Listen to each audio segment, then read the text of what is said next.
Welcome back, everyone. Today we're going to be talking about dementia-friendly communities. Can you imagine communities in which individuals with dementia could reside, where they felt fully integrated, and where they were accepted without any stigma for having cognitive impairments? That's going to be the discussion we'll have with you today.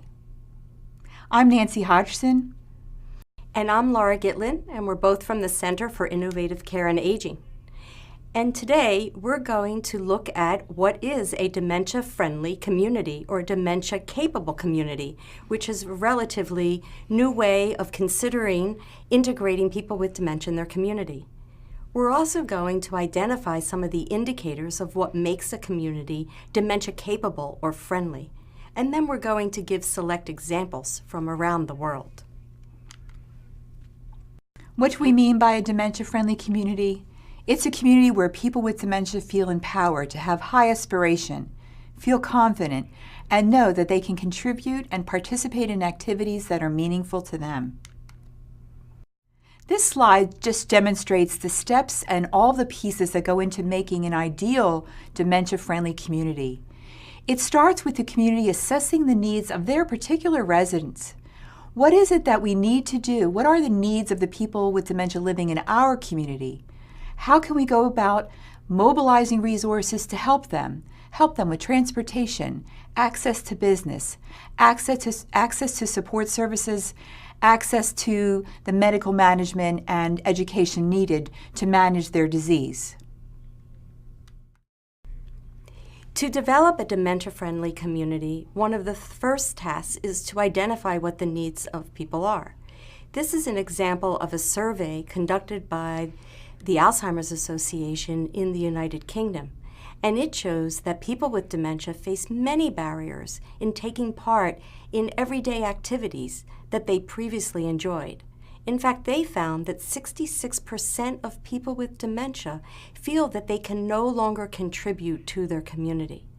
And many people with dementia do not feel supported, nor are they integrated in their community. So they're unable to do the activities that they once valued. And what type of resources do people with dementia identify as what they want and need? First, they want more care, more support, and more services to allow them to do the things that they still can do in their community. In terms of volunteer activities, in terms of being involved in activities that they previously enjoyed in their religious organizations or other community groups, that they can still meaningfully contribute to. This sometimes means that they need improved transportation options. They need help negotiating and accessing the transportation system to allow them access to these community organizations. They need readily available information to help them find and participate in these resources. And there is evidence that supports that their health and well-being and their quality of life could benefit from being engaged in things like outdoor spaces, maintaining social ties. So that's what individuals are looking for. So what are some of the factors that contribute to a dementia-friendly community? One indication of a dementia-friendly community is that there are purposefully organized activities that meet the needs of people with dementia and that are geared towards their abilities. Another aspect of a dementia-friendly community is access to early diagnosis as well as support following a diagnostic workup, including support for the family. Another critical attribute is that there is safe transportation, that people can go safely by various transportation mechanisms that are consistent and reliable and that respect the cognitive changes that are happening to the person with dementia. Yet another factor that is indicative of a dementia-friendly community is the physical environment. It must be easy to navigate and accessible with appropriate signage that a person who's experiencing changes in their cognition can respond to. This all means that people in the community, including police and firemen and those who work in various kinds of businesses, have some kind of awareness of what dementia is. So staff awareness of dementia in businesses and services such that people are able to respond appropriately to people with dementia is a very important aspect of a dementia-friendly community. So we selected a few exemplars from some outstanding examples of dementia-friendly communities that we'd like to share with you now. We'll begin with Bruges in Belgium. This was one of the first communities, a beautiful town in Belgium, that has established a database that police can use to help them quickly locate when individuals with cognitive impairment go missing. In the past, it could take many hours to locate the individual's address or the common places that individuals with dementia used to frequent. This way, the police have access to that database and can locate individuals that happen to wander away.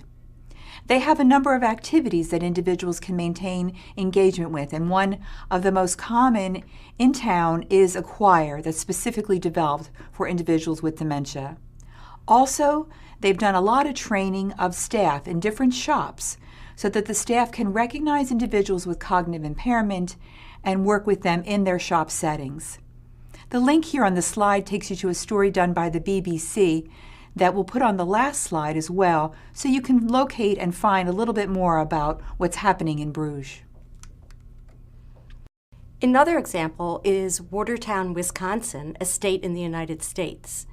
There, shops of businesses have a display of a decal that indicates that their employees are specifically trained to recognize and assist people with dementia.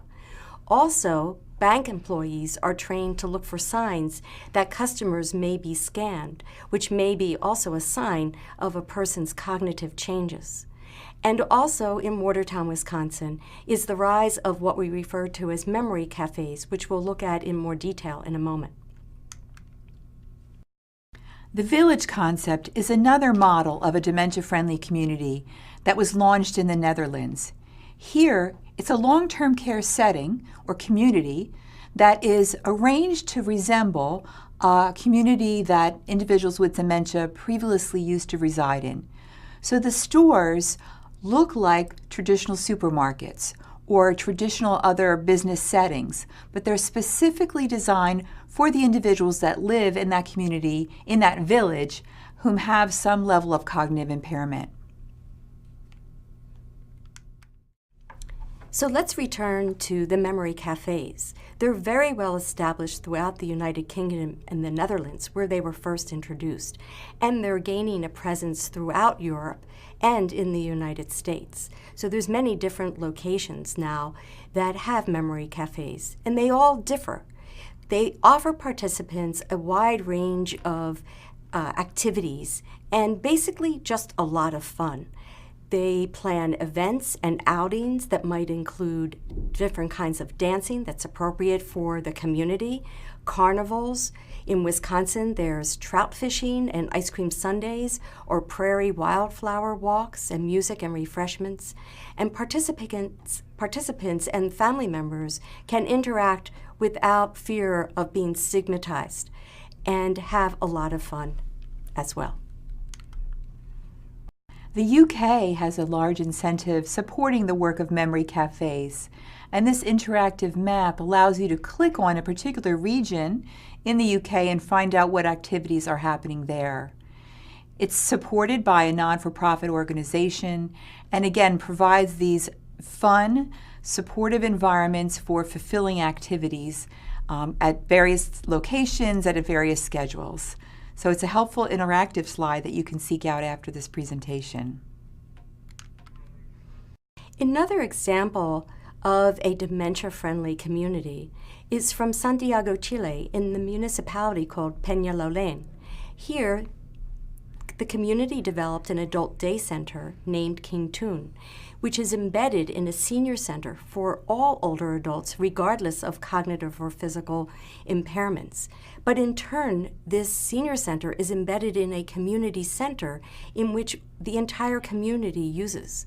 So it's designed to integrate persons with dementia and their families within the community at large. So there's a physical space embedded in a community in which multiple generations interact, and it normalizes all the activities and the experiences for persons with dementia and enables them to feel connected to their community.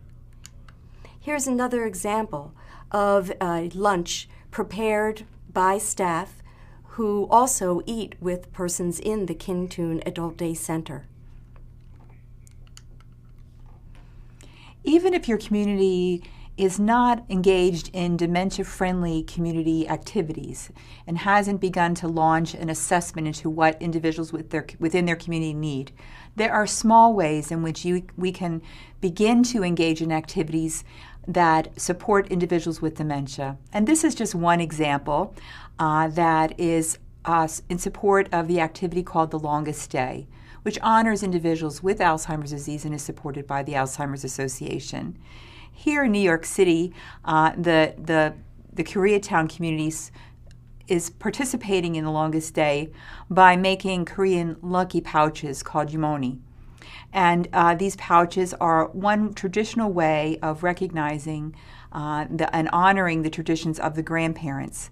This young woman is telling a story about how she's using this day of creating these pouches to remember her grandmother, who had been a huge influence in her life and who had died from having Alzheimer's disease and related dementia. So here are our take-home points. First, we see that creating a dementia-friendly or capable community is highly possible.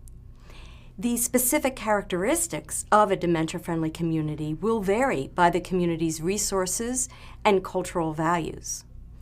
We'd like you to consider the community you live and/or work in. That could be a hospital, a clinic, a social service agency, assisted living, nursing home, or residential environment. Consider, is it dementia-friendly? And if so, what indicators are present and what indicators are not? What could be changed to make it more dementia-friendly so that people with dementia can be fully integrated into the daily flow of life in your community? We hope you saw some inspiring examples and consider moving your community toward becoming more dementia-friendly or dementia-capable. Here are links to some of the stories that we covered. These links will be available also on the website. Thank you. Thank you.